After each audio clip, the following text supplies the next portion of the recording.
बहराइच की भी करते हैं, जहां मूर्ति विसर्जन को लेकर शुरू हुआ विवाद थमने का नाम नहीं ले रहा है। भले ही बहराइच में पुलिस फोर्स की भारी तैनाती हो गई हो, लेकिन उपद्रवियों पर काबू पाने के लिए अभी भी पुलिस नाकाम दिख रही है। कल देर रात बहराइच में फिर हंगामा हुआ, हिंसा हुआ, आगजनी हुई। उपद्रवियों ने कई दुकानों और मकानों पर आगजनी की। इतना ही नहीं, पुलिस के साथ साथ उपद्रवियों की झड़प की भी खबर है। अब हालात पर काबू पाने के लिए पुलिस के कई बड़े अधिकारी बहराइच में जुटे हुए हैं।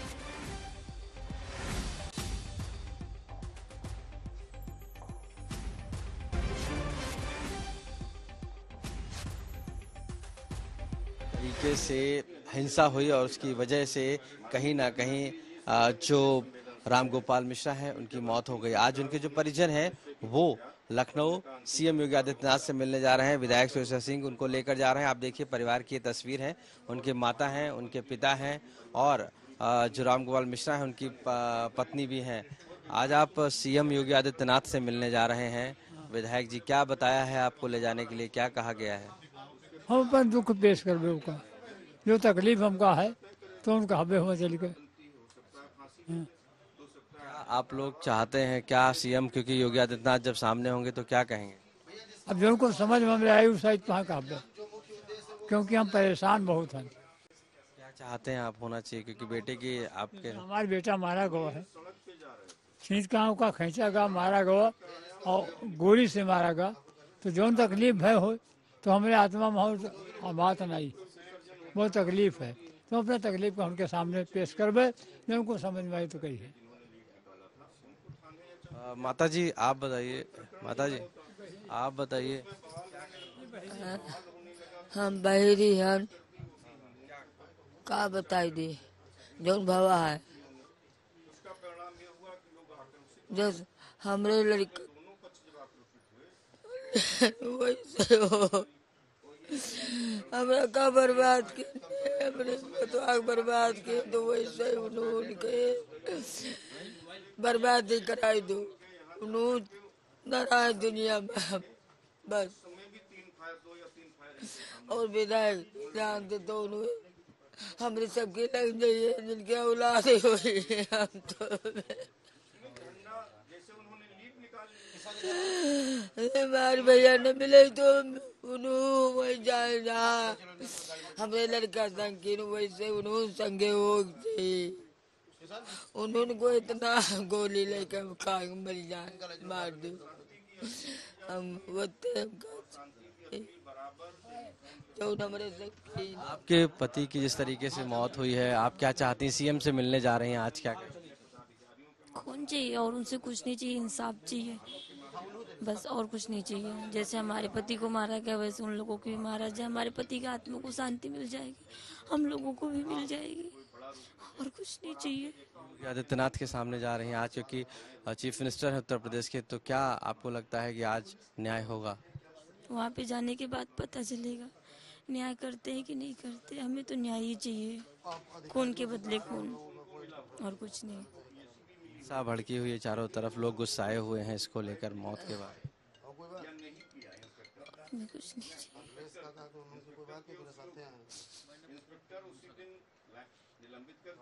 ये पत्नी है इनकी, अभी शादी हुई थी जल्दी और आज अब ये सीएम योगी आदित्यनाथ से मिलने जा रही हैं। साफ तौर से आप जिस तरीके से कार्रवाई हुई है, पुलिस की कार्रवाई से क्या अभी संतुष्ट नहीं है आप? जिस तरीके नहीं है, जब तक उन लोगों को सजा नहीं मिलती, उन लोगों का भी उसी तरह खून नहीं बहता, तब तक शांति नहीं मिलेगी। तो आज आपको लगता है कि सीएम से मिलने के बाद न्याय मिल जाएगा? देखते हैं, वहाँ पे जाते हैं, देखते हैं क्या न्याय करते हैं। तो देखिए साफ तौर से अब ये परिवार जो है जा रहा है और ये जा रहा है, और ऐसे में विधायक हैं सुरेश्वर सिंह जो बहराइच में, वो खुद इनको सीएम योगी आदित्यनाथ से मिलवाने जा रहे हैं। विधायक जी, किस तरीके से आज सीएम योगी आदित्यनाथ से मुलाकात होगी, क्या पूरी बात? नहीं, पहली बात तो जो आपने कहा कि मैं मिलवाने जा रहा हूं, मैं तो एक माध्यम हूं। जब रामगोपाल जी का अंतिम संस्कार हो गया तो माननीय मुख्यमंत्री जी ने स्वयं फोन किया कि मैं पीड़ित परिवार से मिलना चाहता हूं। तो मैं तो जनप्रतिनिधि होने के नाते और क्षेत्र का विधायक होने के नाते मैं इनको ले करके जा रहा हूं। बाकी माननीय मुख्यमंत्री जी से पीड़ित परिवार अपनी बात कहेगा, माननीय मुख्यमंत्री जी उसका निराकरण करेंगे। और आप इसी से अंदाजा लगा लें कि माननीय मुख्यमंत्री जी अपने प्रदेश की जनता के प्रति कितना ईमानदार हैं। तो मुख्यमंत्री से आज परिवार जो है वो मुलाकात करने वाला है, लेकिन इन सब के बीच बहराइच में देर रात भी हंगामा हुआ है। दुकानों और मकानों में आगजनी की गई है, पुलिस की सख्ती भी बढ़ गई है, अधिकारियों की तैनाती वहां पर कर दी गई है और मुख्यमंत्री की मुलाकात होनी है लखनऊ में। परिवार के लोगों को आपने सुना, उनका दर्द आपने सुना, वो किस तरह कह रहे हैं कि उन्हें सिर्फ और सिर्फ इंसाफ चाहिए। तो बहराइच में देर रात भी हंगामा हुआ, कई दुकानें और मकानों में उपद्रवियों ने आगजनी की। आगजनी की घटना के बाद पुलिस की टीम मौके पर पहुंची, हालात को काबू में किया।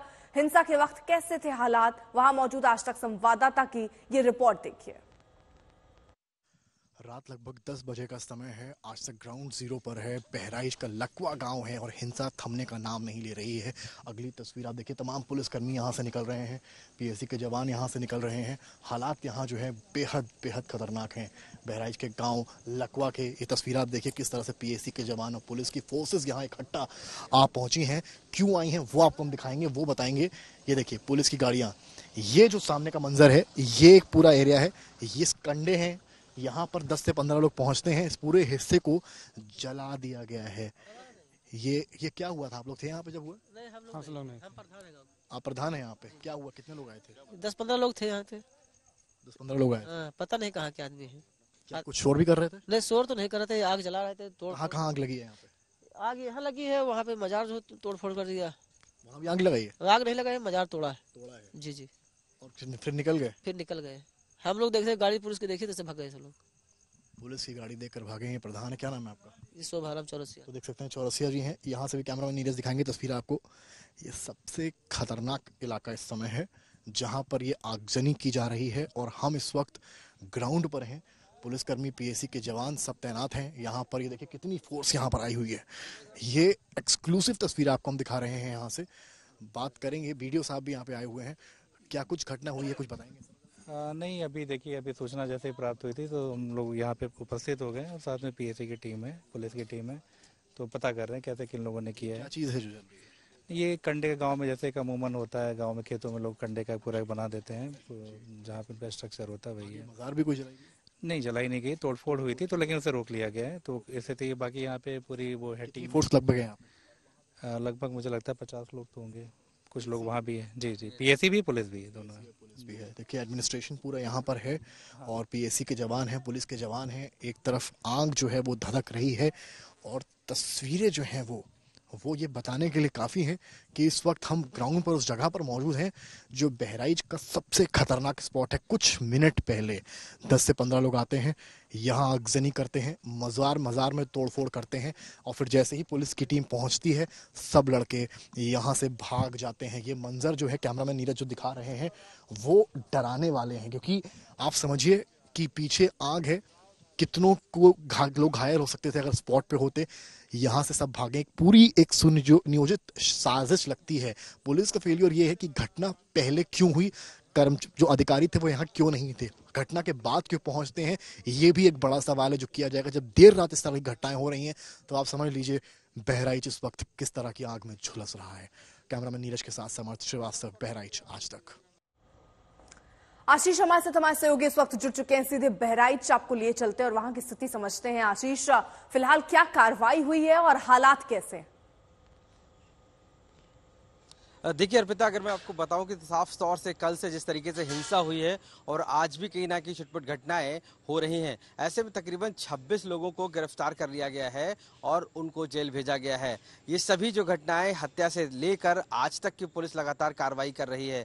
नामजद रिपोर्ट तो लिखी ही गई है, इसके साथ साथ अब पुलिस ये वेरीफाई करने की कोशिश कर रही है। सबसे पहले मैं एक चीज़ और आपको बता दूं कि यहाँ पर इंटरनेट सेवा पिछले 2 दिन हो गए हैं वो पूरी तरीके से बंद है, चूँकि कहीं ना कहीं जो वीडियो वायरल हो रहे हैं उसकी वजह भी मानी जा रही थी और दूसरा जो एक दूसरे को कम्युनिकेट हो रहा था कि किसी तरीके से हिंसा और ना फैले, तो उस वजह से भी बंद किया गया है। दूसरी जो बॉर्डर है वो पूरी तरीके से सील है कि बहराइच में घुसने के लिए कई बैरिकेडिंग्स पार करनी होती है। पुलिस यानी भारी तैनाती पुलिस बल की, इंटरनेट बंद और इसके अलावा वहां पर बॉर्डर जो है उन्हें भी सील किया गया है। बहराइच में भड़क रहे हिंसा पर अब सवाल कई तरीके से उठ रहे हैं कि आखिरकार ये दंगा हुआ कैसे।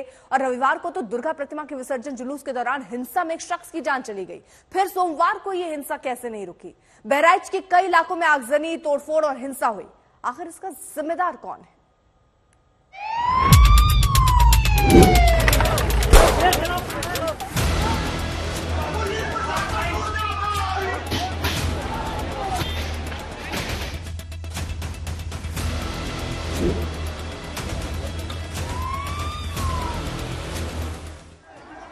बहराइच में ऐसी हिंसा भड़की, कहीं बाइक शोरूम फूंक दिए गए हैं, अस्पताल में आग लगा दी गई है, घरों में आग लगा दी गई है। पुलिस हिंसा को कंट्रोल करने के लिए आंसू गैस के गोले छोड़ रही है। हिंसा करने वालों को खदेड़ने के लिए लाठीचार्ज कर रही है। सीएम योगी ने सख्त निर्देश दे दिया है, दंगाइयों के साथ सख्ती से निपटा जाए। पुलिस की टीमें आरोपियों की गिरफ्तारी तेजी से करें। सोशल मीडिया पर अफवाह फैलाने वालों पर तगड़ा एक्शन लिया जाए। बहराइच में हालात को काबू करने के लिए महसी इलाके में इंटरनेट बंद कर दिया गया है। लेकिन सवाल यही है, बहराइच में ऐसी हिंसा भड़की क्यों? बहराइच की हिंसा का असली जिम्मेदार कौन है? किसने बहराइच को नफरत की आग में झोंक दिया? आखिर बहराइच में ऐसा क्या हुआ कि दो समुदाय भिड़ गए? दो समुदायों के बीच गोलियां चलने की नौबत क्यों आई?